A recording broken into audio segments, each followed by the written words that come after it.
sa 2.5 milyong piso ang kabuuang halaga o 8,913 board feet na nalagaring kahoy ang nasamsam ng mga kapulisan sa Purok 7, Barangay Rizal, Santiago City, Isabela noong ika-22 ng Setyembre nito lamang taon.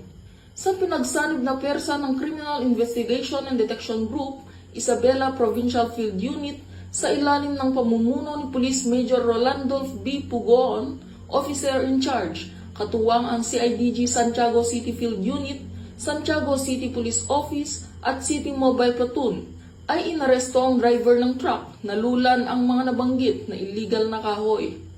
Kinilalang suspect na si alias Romel, 42 taong gulang, may asawa at residente ng Cabiao, Nueva Ecija.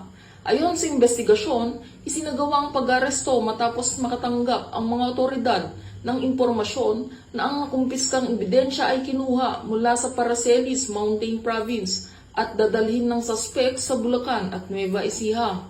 Kabilang sa mga nasamsam ang 222 piraso ng kahoy ng narra, lumber at features na may iba't ibang sukat na may kabuuang 8,913.74 board feet, isang Isuzu Giga 12-wheeler truck wing van at susi, 4 na piraso ng plaka o RCR ng sasakyan.